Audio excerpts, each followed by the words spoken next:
बताइए, ये जो समाधि समाधि की बात चलती है, तो समाधि लगाता कौन है? समाधि कौन लगाता है? समाधि लगाता कौन है? मतलब मेरे कहने, हाँ हाँ, वही वही, जैसे कि ये जीव लगाता है कि आत्मा लगाता है? कौन लगाता है ये समाधि?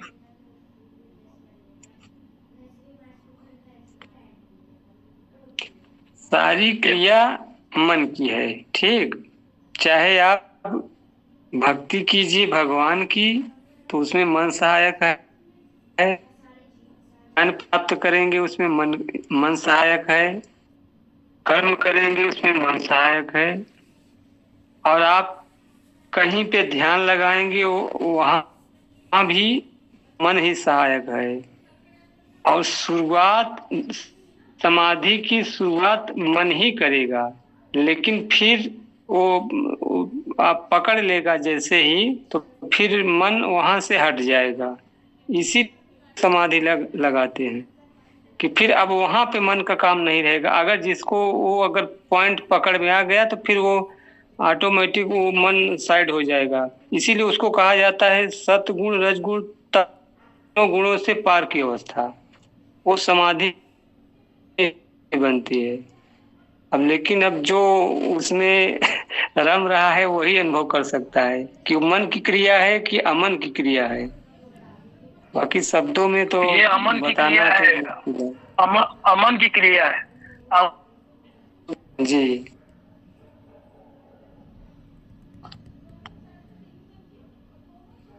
ये क्रिया मन की है और मन अपने आप को खो जाने पर अहम उसका कर्ता भाव लेता है।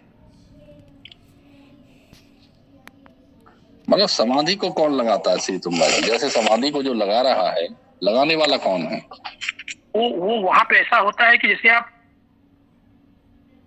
एकदम हक्का बक्का हो जाते, बोले ये क्या है, मतलब फिर लेकिन समाधि लगाई नहीं जाती। कोई प्रयास करेगा तो कभी नहीं लगेगी, वो लग जाती है।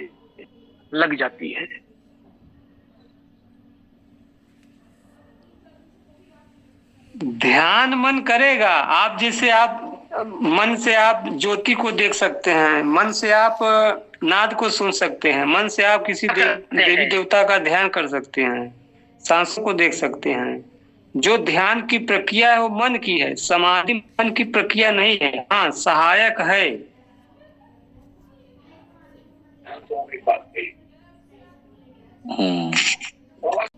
या समाधि जो है ना, जिससे समाधि की जो सही डेफिनेशन है, समाधि वो सहज समाधि होती है। जो करके हम प्राप्त करते हैं वो मन के द्वारा होती है। मेघलाई की जो मन की साधनाएं करते हैं मन के द्वारा, जैसे नाद को सुनना, शून्य में चले जाना, शून्य समाधि, जिसको शून्य समाधि बोलते हैं। हमारी गुरबानी में आता शून्य समाधि लगाएगा। ये जो शून्य की समाधि होती है, वो मन जब समाधि लगाता है किसी मंत्र के द्वारा, किसी ध्यान साधना के द्वारा, किसी तंत्र के द्वारा, तंत्र विद्या के द्वारा, में जो भी हम क्रियाएं करते हैं वो मन के द्वारा करते हैं। तो एक मन की आखिर में शून्य समाधि, मन की समाधि लग जाती है, जिसको हम शून्य की समाधि बोलते हैं। पर ये सब मन के थ्रू होती है, मन के जरिए होती है और मन की समाधि होती है। लेकिन जो परमात्मा की समाधि है वो मन के पार होती है। मन परमात्मा की समाधि लगा ही नहीं सकता, क्योंकि परमात्मा मन के पार है। परमात्मा मन के पार है। जो हम है, जिसको हम बोलते हैं कि मैं ही परमात्मा हूँ, पर मैं ये बात कभी नहीं बोलती मैं ही परमात्मा हूँ। जिसको बोलते हैं वो आत्मा की समाधि होती है। मेरी आत्मा अपने आप में जब स्थिर होती है, वो तो है ही, उसकी समाधि तो लगी हुई ही है। परमात्मा तो ऑलरेडी समाधि में है। आत्मा हमारी समाधि में है, जिसको हम सहज समाधि बोलते हैं। उसमें कुछ करना नहीं पड़ता, वो सहजे ही सभी की लगी हुई है, लेकिन हमको पता नहीं है। वो हम आत्मबोध से जानते हैं जो ऑलरेडी समाधि लगी हुई है। तो जब हम उसका बोध हो जाता है तो मन की कोई भी क्रियाएं उसमें काम नहीं करती। मन की क्रियाएं मन की समाधि को लेने के लिए काम करती है, क्योंकि परमात्मा बात समझने वाली ये है कि परमात्मा मन के पार है। जैसे हमने किसी के घर जाना हो किसी शहर में, तो हम गाड़ी में बैठकर वहां पर चले जाते हैं, लेकिन गाड़ी को तो हम घर के अंदर नहीं ना लेके जा सकते। गाड़ी हमारे को घर के दरवाजे तक लेकर जा सकती है, लेकिन घर के अंदर हमारे गाड़ी से उतरना पड़ता है, तो फिर हम घर में एंटर कर जाते हैं। बिल्कुल ऐसी तरह ही मन के जरिए हम परमात्मा के दर तक, घर तक पहुंचते हैं, मीन दरवाजे तक पहुंचते हैं। तो फिर हमारे को मन छूट जाता है, जहां हम मन छोड़ देते हैं, तो फिर वो सहज समाधि हमारी लग जाती है। मीन्स जो लगी हुई ही है, उसको कोई लगा नहीं सकता, कोई भी उसको लगा नहीं सकता सहज समाधि को, क्योंकि जो हम करेंगे वो मन के द्वारा ही करेंगे, वो मन की क्रिया के अंदर आ जाएगा। सो इसलिए जो एक सीधा रास्ता है, सरल रास्ता है, वो है जो लगी हुई समाधि है, जो कि सभी को उपलब्ध है, सभी को उपलब्ध है। उसको हम अगर जान जाए, उसका बोध हो जाए, जिसको आत्म बोध बोलते हैं, तो फिर हम वहां पर ही स्थिर हो जाते हैं, स्थिर हो जाते हैं। तो फिर प्रेम की सीढ़ियां चढ़ने लगते हैं हम, तब हमारे को प्रेम आता है। अदरवाइज परमात्मा से प्रेम भी पाना मुश्किल है। कहते हैं जब जान लिया तो पहचान लिया, पहचान से हमें प्रीति आती है। कुछ जानने से, कुछ पहचानने से हमारे को पहचान ही हमारी फिर प्रीति बन जाती है। प्रीति पहचानने के बिना बनेगी नहीं, कभी भी नहीं बनती। बिना जाने ना होए प्रतीति, बिन प्रतीति होए ना प्रीति।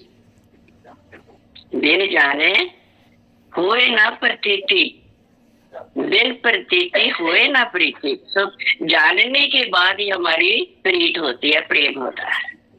तो उस समाधि को कोई नहीं लगाता, ना कोई लगा सकता है।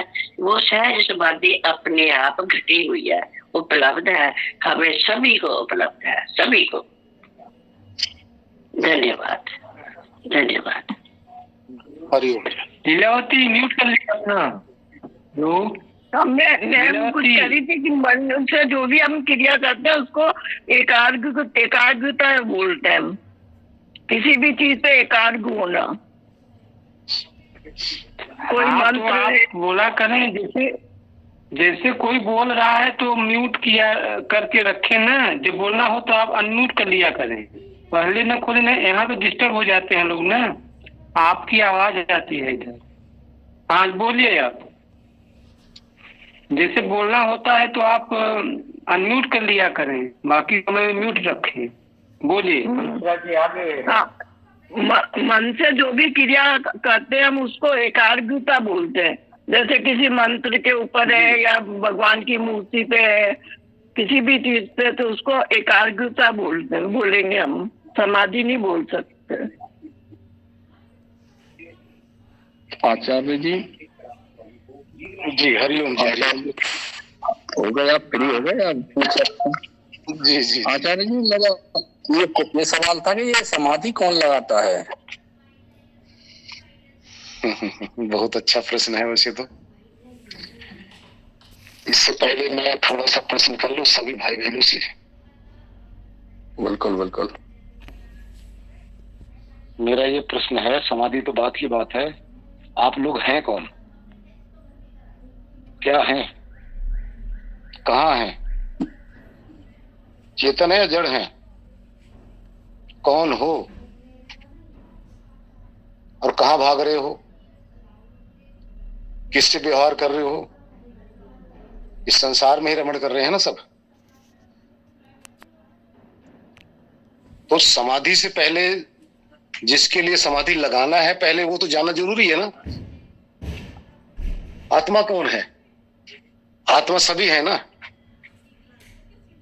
अगर ऐसे ही जानना होता है कि बिना आगे कुछ प्रक्रिया किए या कुछ समझे, तो सब अपने आप का आत्मज्ञान कर लें।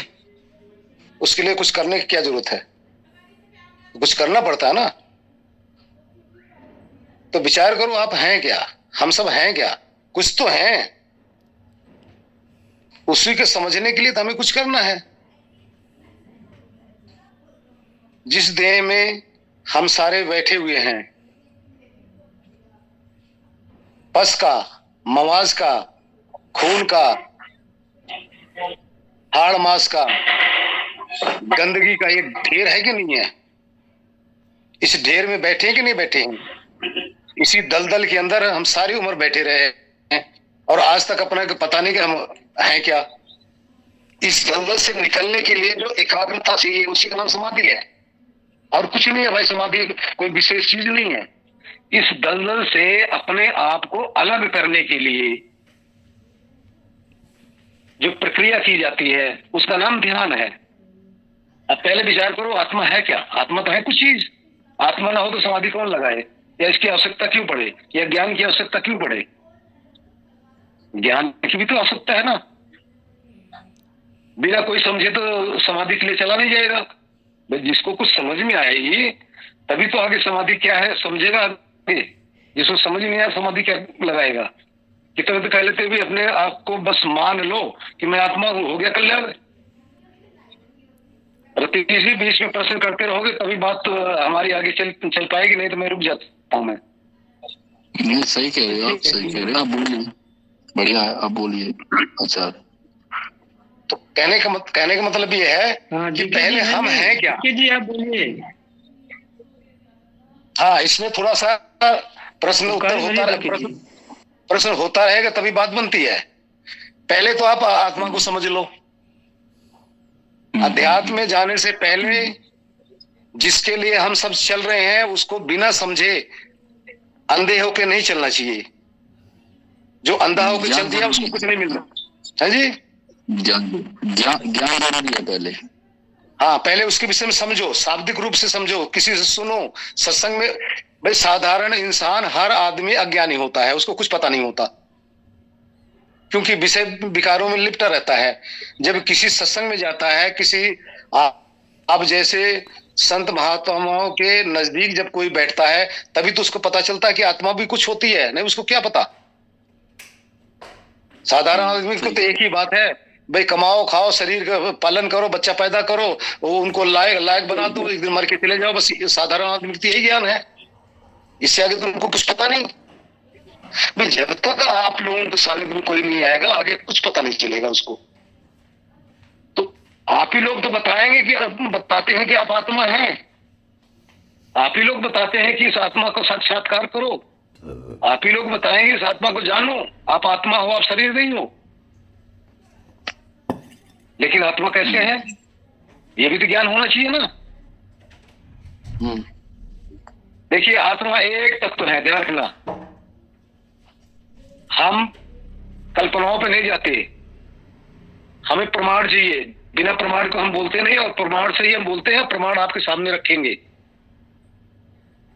आप जितने देह में हो सब अपना कल्याण करने के लिए बैठे या दूसरे को? अपने अपने लिए बैठे हैं। तो अपने लिए हम कल्याण करने के लिए बैठे हैं, और हम आत्मा हैं। अब हम आत्मा कैसे हैं, अब इसको विचार करो। आत्मा एक शुद्ध तत्व है, चेतन सत्ता, निराकार सचेत सत्ता, जिसके अंदर कुछ भी मिश्रित नहीं होता,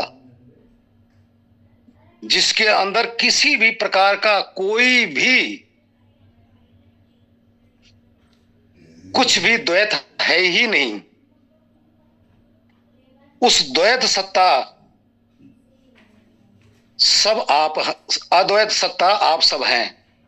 इस अद्वैत सत्ता के अंदर ज्ञान ही ज्ञान भरा पड़ा है, अर्थात ज्ञान स्वरूप ही है।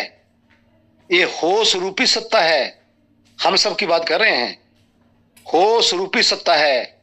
इस होश रूपी सत्ता के अंदर हमारी आपकी क्या स्थिति है? जैसे आग जल रही है, उस आग के अंदर जो कुछ भी डालोगे उसको भस्म कर देगा। ये अग्नि है कि नहीं? लेकिन अग्नि भस्म करने के बावजूद भी अपने में प्रकट है। जल के अंदर कुछ भी डालोगे कलर होगा, थोड़ी देर तक दूषित लगती है, लेकिन जल अपने आप में शुद्ध का शुद्ध है, लेकिन थोड़ी देर के लिए दूषित भी हो जाती है। जैसे अग्नि दूसरी चीज से थोड़ी देर के लिए दूषित हो जाती है, खरपतवार डालेंगे तो उसके अंदर धुआं आने लग जाएगा, लेकिन अपने में वो शुद्ध है। अशुद्धता आई संग दोष से, जल के अंदर भी अशुद्धता आई जल संग दोष से। तरह से मिट्टी है, इसी तरह से हवा है, हवा चली जा रही है। कहीं आपका देखेंगे गंदगी वाली चीज पड़ी है, तो वो अपने साथ लेके उस बदबू आती हुई चली जाएगी। आगे जाएंगे, अगरबत्ती जल रही है, हवन हो रहा है, उस खुशबू को भी लेके उड़ाती हुई चली जाएगी, लेकिन आगे जाकर उसको भी छोड़ देती है, अपने में शुद्ध हो जाती है। हम सब क्या है? इसी तरह से चेतन सत्ता है, शुद्ध रूप से है। हमारे अंदर भी ध्यान रखना, इस वासना रूपी गंदगी समा गई है। संसार की माया रूपी गंदगी हमारे अंदर समा गई है। समाने का अर्थ हमारे अंदर समाई नहीं, लेकिन मन एक ऐसा तत्व है हमारे साथ जो लगा हुआ है, जिसके कारण से ये बाहर की चीजें हमारे अंदर आती है, हमारे पास आती है, हमारे सानिध्य में आती है, जबकि हमारे अंदर मिश्रित नहीं होती। संग करते हैं, साथ कर लेते हैं। इस साथ करने के कारण से हम अपनी सत्ता को भूल जाते हैं, अपनी सत्ता से हम अनभिक्ष हो जाते हैं। अगर ये मन ना हो, ये बाहर की गंदगी ना हो, वासनाओं की, विषय की, राग द्वेष की, तो हम तो अब इसी शुद्ध के अंदर ये जो बाहरी ज्ञान है, बाहरी समस्त जितने पदार्थ हैं, हमारे प्राणी पदार्थ जो हैं, हमारे भाई बंधु जो हैं, पति पत्नी है, बेटा बेटी है, धन दौलत है, बैंक बैलेंस है, मकान है, ये जितनी भी चीज की गंदगी है हमारे अंदर समा गई, और ये गंदगी वाला मैं अपने आप को मानने लग जाता हूं, जबकि हम पूर्ण रूप से अपने शुद्ध रूप में हम शुद्ध ही शुद्ध हैं। अब उसी शुद्ध रूप को अपनी शुद्धता में लाने के लिए हमें मेडिटेशन करना पड़ेगा। अब ध्यान रखना, अब यहां ध्यान की बात चल रही है। उसी शुद्ध रूप को शुद्ध रूप में लाने के लिए मेडिटेशन की आवश्यकता है, और मेडिटेशन ही ध्यान है। ध्यान क्या है? अब आप सुनिए। आत्मा शुद्ध बुद्ध मुक्त है। कैसे? जैसे आप हम किसी तालाब के किनारे बैठे हैं, या एग्जाम्पल के तौर पे एक थाली के अंदर आप पानी भर लो, पानी भर लो और उसमें एक छोटा सा तिनका डाल दो, और पानी की क्या स्थिति होगी? हिलने लग जाएगा। सूरज की रोशनी पड़ रही है या बल्ब की रोशनी पड़ रही है, उसमें दिखाई देगा। हाँ जी प्रभु जी, हाँ करते हो यार। रतीश जी, हो सकता मैं गलत भी बोल रहा हूँ। नहीं, आप बोलिए। तो आप देखिए कि वो जब तिनका डालते ही पानी कैसे हिलने लग जाता है। उस हिलते हुए पानी के अंदर जो बल्ब का प्रतिबिंब आ रहा है कि नहीं आ रहा है? नहीं आएगा, क्योंकि पूरे के अंदर वो प्रतिबिंब शुद्ध रूप से आएगा नहीं, पूरा पानी ही बल्ब जैसा दिखेगा, यानी उस बल्ब का आकार फैल जाएगा। यदि वही जल थोड़ी देर तक उसको शुद्ध रूप में रहने दो, जरा सा भी हवा तक भी न लगे, तो आप देखेंगे उस बल्ब का प्रतिबिंब उस जल के अंदर आप देख सकते हैं। ये है मन, ध्यान रखना। जल जो है ये मन है जो आप थाली में रखे हैं, और जो प्रतिबिंब पड़ रहा है वो आत्मा है। इसी तरह से हमारे आपके मन के अंदर इतने संसार का, समाज का तिनके पड़ रहे हैं कि आप 1 मिनट के लिए बैठ के देखो, आपके 1 मिनट में सैकड़ों बार आपके मन बदल रहे हैं कि नहीं बदल रहे हैं? अनुभव करके देखो, सैकड़ों बार परिवर्तन हो रहा है और आपको खुद को पता नहीं चल रहा है। ये जो प्रतिबिंब, ये मन जो हमारा हिल रहा है, इधर उधर वाइब्रेट कर रहा है, जिसका हमें पता नहीं चल पा रहा है, ऐसे मन से आप आत्मा को जान लेंगे? संभव नहीं। इसलिए इस मन को अब साधने की जरूरत है, ध्यान रखना। हिलना डोलना इसका बंद होना चाहिए। जब हिलना डोलना बंद होगा तो उस स्थिति का नाम एकाग्र अवस्था है मन की। उस एकाग्र अवस्था के अंदर आप देखेंगे कि आपका जो ध्येय है, जो चेतना है, यानी जहां आप कह लो कि मैं हूं, या अपना अनुभव शुरू हो जाता है। क्या संसार में भी, समाज में रहते, किसी से वार्तालाप करते, आपको ये आभास होता है? कदापि नहीं होता, भूल जाते हो। ये तो तभी होता है जब आप एकाग्र चित्त होकर अपना भाव करोगे, अन्यथा ये अभाव में चला जाता है। इसलिए आत्म भाव, भावना बनाने के लिए एकाग्र चित्त अवस्था को ही ध्यान कहा जाता है। यानी अनेकता से हटकर एकता में आना, अर्थात अनेक पदार्थों को छोड़कर सिर्फ स्व का चिंतन करना। ये ध्यान की कोटि माता मेरे भाई। अगर ऐसा नहीं करोगे तो संभव नहीं कि आत्मज्ञान हो जाए। अगर कोई कहता है तो झूठ बोलता है, हो ही नहीं सकता, संभव ही नहीं। या तो मान्यता कर लो कि मैं आत्मा हूं। मान्यता करोगे, कितनी देर तक अमान्यता होगी? थोड़ी देर तक मान्यता होगी, बाद में रोने चिल्लाने लग जाओगे। कहां रहा ज्ञान? बुद्धि से माना हुआ ज्ञान बुद्धि तक सीमित है, आत्मा तक नहीं प्रवेश करता। इसलिए बैठकर मेडिटेशन करने की जरूरत है। मेडिटेशन का अर्थ, जैसे थाली में रखा हुआ पानी बिल्कुल हिले डोले ना, तब जाकर यही मन इतना शुद्ध हो जाता है। जब एकाग्र हो जाता है तो आत्मा का प्रतिबिंब, जैसे ध्यान का होता नहीं, आत्मा में प्रतिबिंब है नहीं, लेकिन उस मन से, मन के अंदर ही, यानी इस मन के द्वारा ही स्वयं का एक भान होने लग जाता है। एक भाव प्रकट होता है। किसके द्वारा? मन के द्वारा। वो जो भाव है, तब हम कहते हैं कि मैं आत्मा हूं, अर्थात अपना एक आभास, आत्मज्ञान का बोध, ये बोध की स्थिति होती है। इस स्थिति को प्राप्त करने के बाद में ही जिसने ये स्थिति प्राप्त किया है वो नहीं कह सकता कि नहीं भाई मन नहीं होता। वो ये भी नहीं कह सकता कि नहीं बिना मन के हम कर लेते हैं।